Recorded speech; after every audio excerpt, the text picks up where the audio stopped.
Mm-hmm. Mm-hmm. Mm-hmm. Let's go. I wake up to a little bit of drool on my pillow, feel like it's gonna be Right quick. Yeah, no, Now, I'm here. all right. So, let's look at something, Mr. Raylan first, and Mr. Ahmed, both of you. Let's look at something, and me too myself, and the rest of the people who are out there maybe listening. I'm gonna break down what Amadou saying, and I'm also break down what because both of y'all had some very important facts that makes a strong relationship. So, the first thing, let's look at what Mr. Raylan. Um, let's break down what he's saying. Number one, you're right. To a successful relationship, there should be some partnership, right? I guess. Like you said, your wife works, she's tired. You'll take care of some of the cleaning. You'll take care of some of the food, just cooking, helping out with the children in the house because, it may be some days where she may be tired and you kind of want to help her out the same way she does to you because, both of you guys are there for you. Both of you are looking out for both of you guys' well-being. And that's what it's all about in a relationship and doing that too. But now remember what I always said. God is all knowing, right? No matter what we think, we're gonna have to answer to one word at the end of our life. And at the end of the day, no matter if our philosophy or how we think of what we do, we always gonna remember that God is always His word will always stand. So let's see. Now, in the Bible, it does explain a wife should be a helpmate to her partner. Right? But let's see what God means for a helpmate and what it means for a structure. Because if the angels in heaven have structure, right? If the angels in heaven have structure, and if we are to be call ourselves Christians, there should be structure in a Christian home, in a Christian household. There's got to be structure there. Now, we don't want to push our daughters out there, or we're not pushing our wives to be slaves, right? Like slave driving, like this better be done or that better be done. But keep in mind, if, for instance, if you worked all day, Mr. Raylan, right, and your wife didn't have a job, you will expect some things done in the house because you're there 10, 12 hours a day working. So it'll be hard for you to come home and deal with everything in the house as far as cooking and cleaning because that's what she's there for. She don't have a job. She's there to be. So a helpmate who don't have a job will make sure the home is good, make sure the kids is in school, make sure the clothes is washed, make sure food is on the table because she doesn't have a job. Her value is there in her help. Now, I want you to understand something. The reason why there's some things we need to look at, right? And I think a lot of people we never looked at why is it like this? Right? Why do God set things like this? Well, let's go back to see what he said. What happened in Adam and Eve? He said, because Eve had bitten of the fruit and and the woman has transgressed first. That's why the man is set over top of the woman for that reason.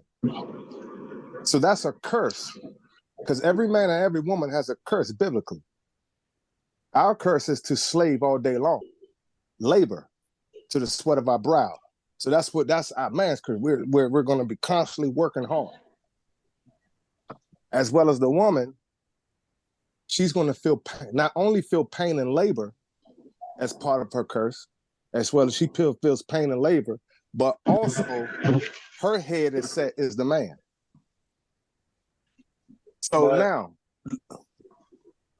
let me second. Now let's see about structure. Now, the problem is, man sometimes don't understand their role.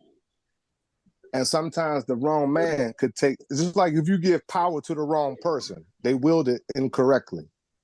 And a lot of times when a woman who is in submission, who can potentially be in submission, she gets with the wrong man who abuses his power on top of her. So now what happens is the woman becomes defensive to becoming submissive to the man because one, a woman is taught that if she becomes submissive to a man, she's a fool. When not knowing that her submission to a man is her greatest power and authority over the man. So when that's not taught, see, it just goes down to teaching, man. You know, I had this conversation with a 60-year-old. Well, let me tell you this. I had this conversation with a 60-year-old woman at a dealership the other day, this week. I was getting my oil changed, and I was sitting in the Ford's waiting area.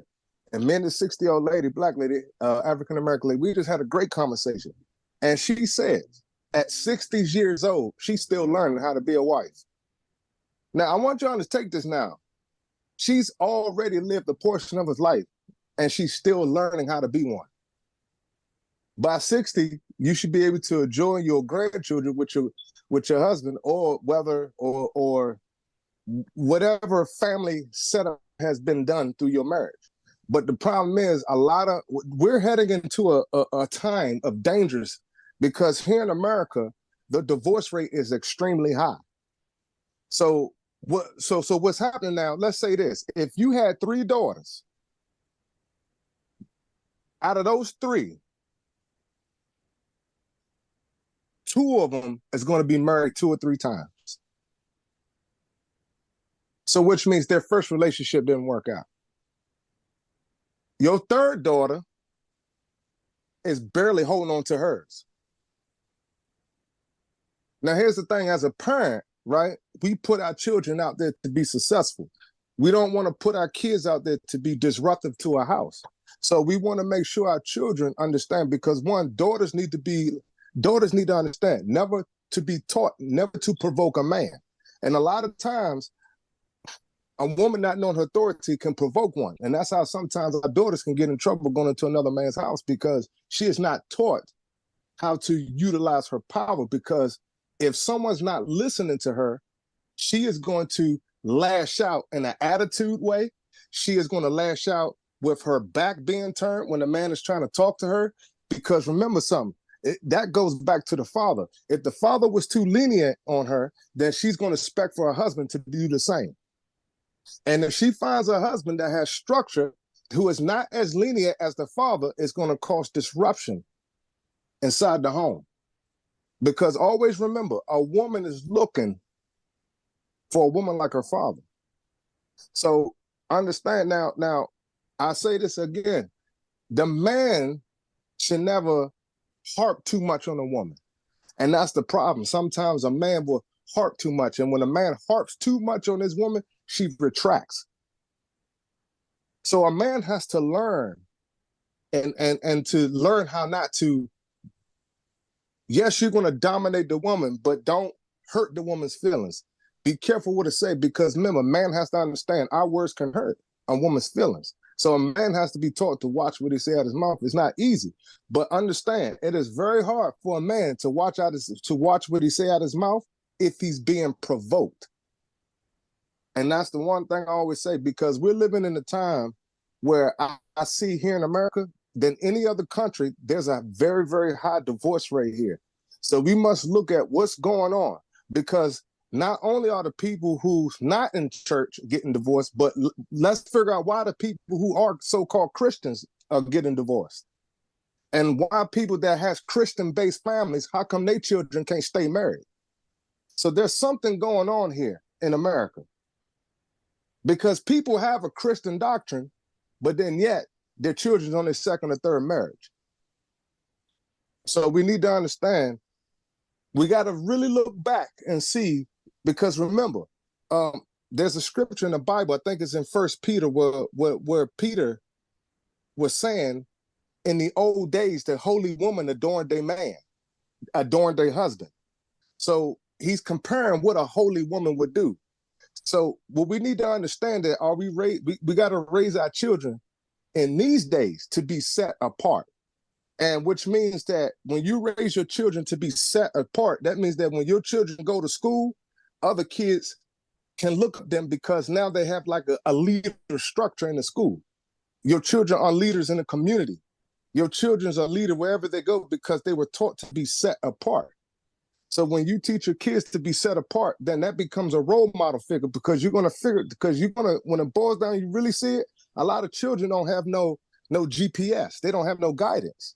So a lot of people are not taught how to be wives. A lot of people are not taught how to be husbands. But then yet, you don't want your children to be 60 years old just figuring out how to be a wife and a husband at 60. And that all of that falls back on the parent, because there was something you didn't teach because you tried to protect your kids, and you felt like the way I protect my kids is not telling them this information, where you're actually hurting them more because you're not giving your kids a heads up, a GPS, a defense mechanism to figure out when something's happening.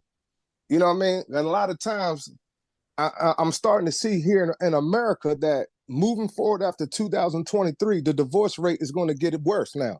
Because if you look at the music is not promoting stay together. The music is promoting just do what you do. The TV shows we watch, the TV shows are not promoting you to stay together. The TV shows are promoting to do what you do. The people at your job, their philosophy, telling you to do what you do. So everywhere you turn for advice is literally telling you to just do what you want to do. And when that happens, we are led down a road of destruction, because now you're not knowing that we're taking philosophy type advice and we're not adhering to sound doctrine. And that's why the Father says people have itching ears. So the itching ears means that we don't hear sound doctrine. We just want to hear what we want to hear, what makes us feel good. And the real information is the information that makes us hurt. But that information that makes us hurt, sometimes it builds up that armor. Just like what you have, Mr. Raylan. See, that's the thing. You have the key. You and Miss Rodriguez have the key. Y'all the key holders. Mr. Amadou, Mr. Shalon, and Miss Shalon, they are the key holders of Asher. And other parents out there, they're the key holders of their kids. So the one thing I'm starting to see here in America is that the kids are being married too many times. Because one, the children is either every child must be taught. You're not gonna find a man like your father, and you're not gonna find a woman like your mother. You gotta go out there and build what is yours.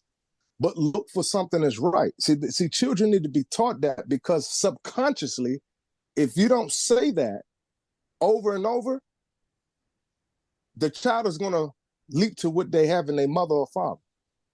And if that man or that woman does not present the characteristics or the traits over a period of time that they seen out of their mother or father, now that person who thought they're supposed to be like their mother or father is going to cause tension now.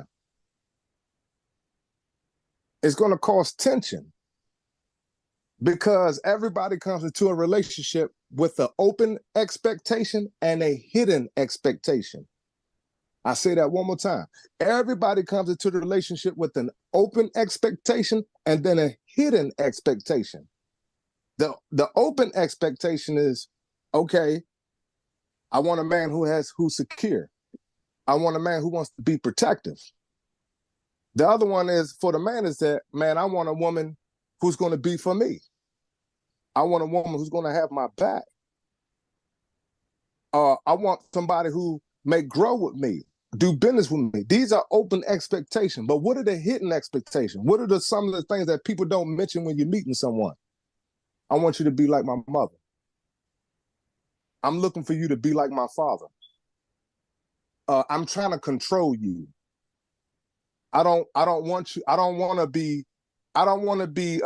to listen to you unless you're doing these things. Hey, when I have a baby with you, I'm looking to use this baby to control you and to change you. See, these are the hidden expectations that you don't know about when someone comes into a relationship. So this is why I say, teach your daughters how to be, not to provoke a man. Because if a woman don't know her place, she's going to go up against a man and provoke her. Or what's going to happen is she's going to find a man who may not have as much structure.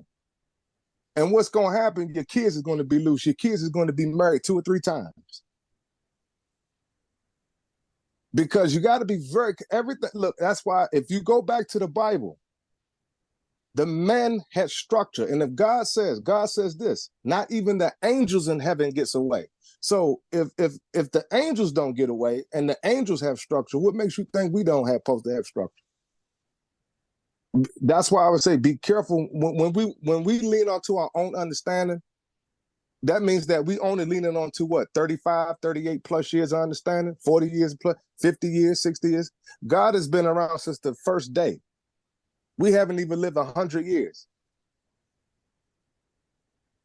But then yet we tell a king who sits on a throne that his way is old, but our way is better. But then we get into stuff. But see, what the Father does, he lets little things happen to us. And then we go back and say, man, I thought I was on the right path. I thought I was doing this good. And then you scratch your head, you say, I didn't do this. I didn't say this. This is what the fatherless America right now. Here in America, there's an alarming number of children. And what the man was saying, that in the next 30 years, see, the effect of having a fatherless nation is not right away. It takes a couple decades. Decade is 10 years. So when you talk about 2 or 3 to 4 decades, you're talking about 40 years. These are the children that's going to have children one day. What am I saying? The fatherless children, they're going to have kids. Not everyone is going to figure it out. Not everyone is going to come back to reality and raise their family the right way. There's going to be some people going to be battling emotions for a long time. And when you battle these emotions, it's going to affect how you treat your wife and your children in the household. Because a man is going to say, I never had my dad in the home. See, sometimes, man, some people some people are blessed to hold their emotions and to give people what they didn't have growing up. That's hard, man. It's very hard to give someone else something that you didn't have. So a lot of times when people who are dealing with these emotions, they can't give what they didn't have that easy. So when you deal with these type of nations, you got painful people getting with a painful person. So that's why I say when you have children, raise them to cooperate with their partners. It doesn't matter if you're raising a boy. If you got a husband, if you got a male, you raise him to be a husband, cooperate with his wife, to do things with his wife. But he needs to understand he is the head. Because if somebody was to break in the house, the woman ain't going downstairs. She's going to say, hey, get up, man. Why? Because the first thing she's going to say, well, because you the man.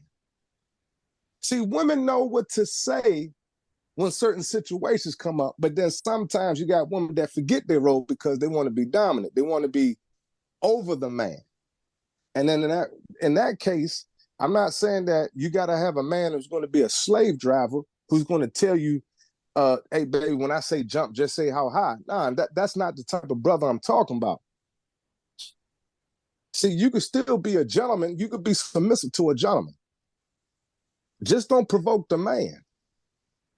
And don't provoke the woman neither, because you don't want to provoke the woman to wrath. But a woman needs to understand certain things and parameters about her role. That's when Amadou was saying her role, everybody plays a role. See, when again, I like to use in the Bible because it has great pointers. When you look at the Bible, every angel play a specific role.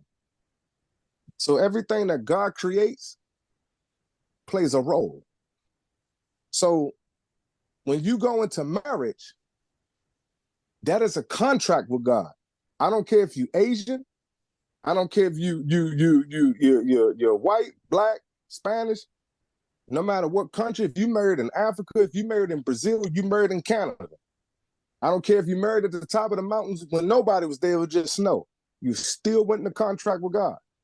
And a lot of times, just like anything else, we don't look at all the agreements and contract terms.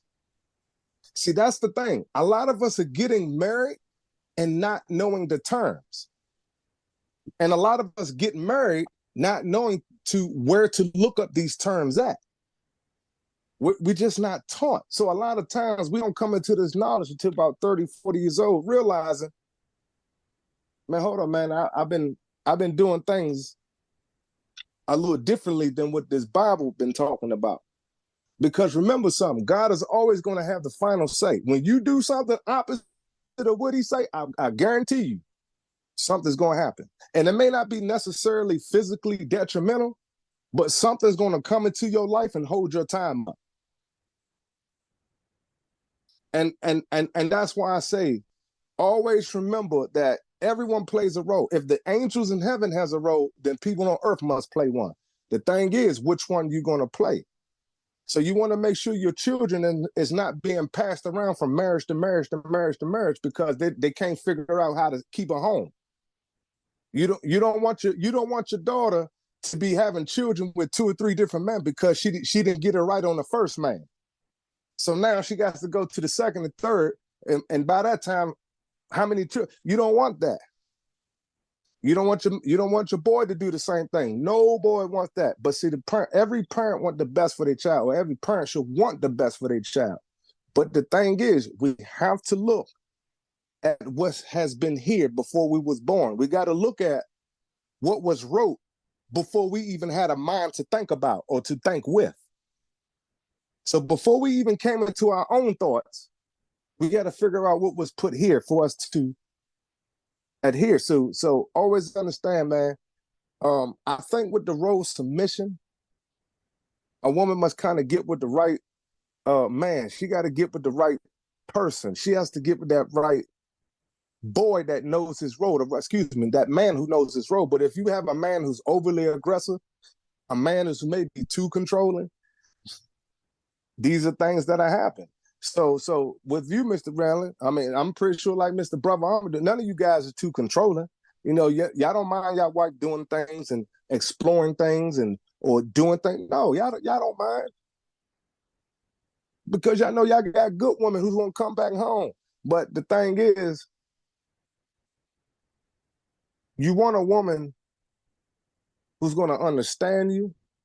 You want a woman who's not gonna provoke you. You could see women will like to see, some women like to press a man's buttons, and they like to see how far a man. See.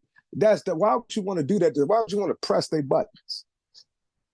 So you know when you're dealing with somebody like that, they like seeing you get aggressive. How long would that marriage last? Sometimes 10 years, 12 years. Then you back down at the court at the same judge you got married at, or at the same courthouse to break up. What was the point? What was the point of provoking someone that one day they're going to be so wrathful they can't come back? What's the point of provoking people? Just because you like to see that person like that. One day that person, you're going to provoke that person and you're not going to like what they're going to do to you. One day. It may take 5 years. It may take 10 years. It may take 12 years. But if you keep provoking the person the same way, thinking it's funny, it's gonna come back and bite you in the ass. And then next thing you know, both people are back at the courthouse. The same courthouse they got married at is the same courthouse they're asking for the divorce. So remember something. Always remember, as a parent, you may have a good relationship with your wife. You may have a good relationship with your husband. But here's the trick. Here's where it gets tricky for the parent. Try to do the same for your child. Because if you don't arm them or teach them, they may not get with a husband. They may not get with a man like you. They may not get with a woman like your wife. They may find somebody else. And you got to teach them how to deal with them. You got to teach them how to hold what they done got into. Because, again, people are getting married and they don't know all the terms to the contract. Not knowing that at the end of this life, there's going to be a lot of people paying for a breach of contract. That's the problem. I think that's the problem right there, bro. You're looking at this thing as a contract. I don't see my marriage as a contract. I don't see my marriage as a contract. I don't think my marriage as a contract. I don't care if there's a paper, there's no paper. I don't care if there's a contract, there's no contract. Me and my wife are here together. We're raising our kids, and that's how it is. Whenever we feel That's fine. Whenever we feel like that's good.